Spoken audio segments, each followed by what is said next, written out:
उपनिषद का अर्थ होता है गुरु के समीप बैठना। दुनिया का कोई ग्रंथ इतनी ऊंचाइयों को नहीं छू सका है जितने की उपनिषदों ने छुआ है।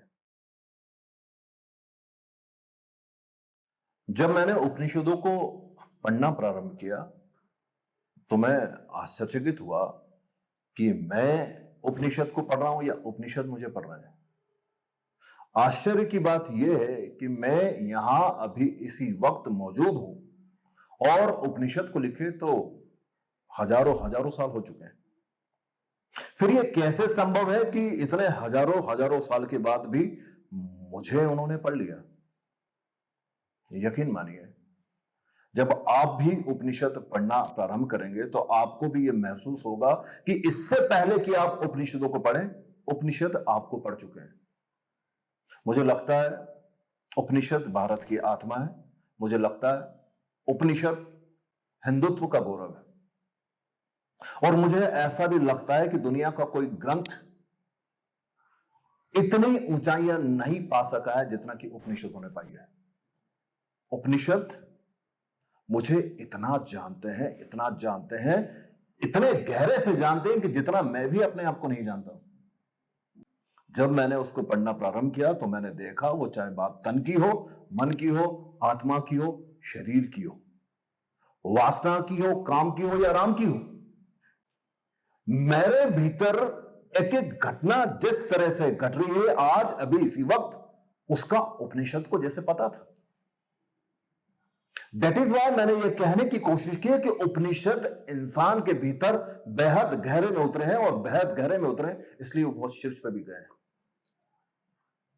उपनिषद का अर्थ होता है गुरु के समीप बैठना। वाकई गुरु के समीप बैठना, न सिर्फ समीप बैठना बल्कि गुरु में लीन हो जाना, उसके सत्संग का आनंद उठाना।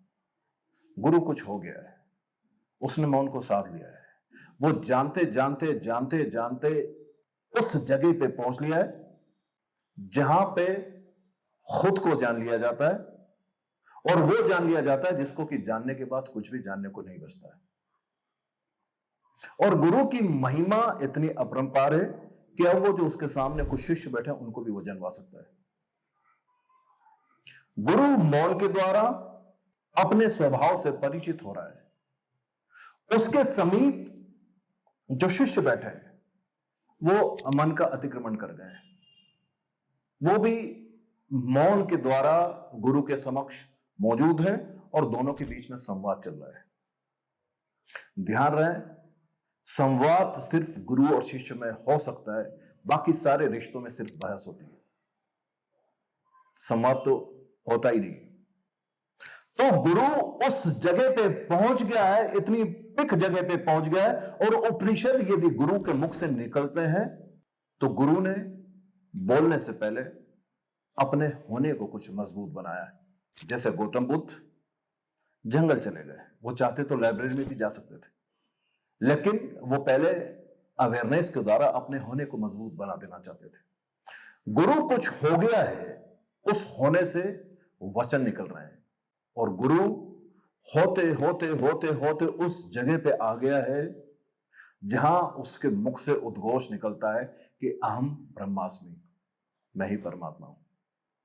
यह कमाल का वचन है, अहम ब्रह्मास्मि, मैं ही परमात्मा हूं। मतलब उपनिषद परमात्मा से मुख से निकले हुए कोई वचन है। अब उसके सामने जो शिष्य बैठे हैं, जैसा कि मैंने कहने की कोशिश की कि गुरु ने इतना जान लिया है कि उस जानने से वो अब शिष्यों को भी जनवा सकता है। शिष्य मन के पार चले गए, शिष्य मौन हो गए हैं, गुरु के साथ लीन हो गए हैं, गुरु के साथ संनिग्धबद्ध हो गए हैं, गुरु के साथ एक रिदम में आ गए हैं और गुरु उनको ऊंचाइयों पे लिए चले जा रहा है, लिए चले जा रहा है। और एक वक्त ऐसा आता है जब गुरु शिष्य से कहता है तत्वमति। तत्वमसि मतलब तू वही है, मतलब तू परमात्मा ही है। तो न सिर्फ गुरु परमात्मा को उपलब्ध हो जाता है बल्कि वो शिष्यों को भी परमात्मा से रूबरू करवा देता है। उपनिषद बेहद बेहद बेहद महत्वपूर्ण है। दुनिया का कोई ग्रंथ इतनी ऊंचाइयों को नहीं छू सका है जितने की उपनिषदों ने छुआ है। उपनिषद इंसान के बहुत गहरे में जाते हैं।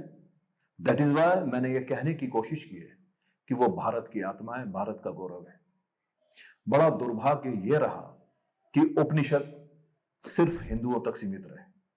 काश कि ये दूसरी समाज, दूसरी जाति, दूसरी कौमों तक पहुंच पाते, और यदि ये पहुंच पाते तो वे ये जानते कि एक ऋषि, एक संत जिसने कि अहम ब्रह्मास्मि की घोषणा की है, जो कि परमात्मा को उपलब्ध हो गया है, उसके मुख से निकले वचनों की योग्यता क्या होती है। सभी को उपनिषद अवश्य ही पढ़ना चाहिए। मैंने पढ़ा, उसके पहले मुझे यह एहसास हुआ कि मैं उपनिषद पढ़ूं, उससे पहले उपनिषद ने मुझे पढ़ लिया है।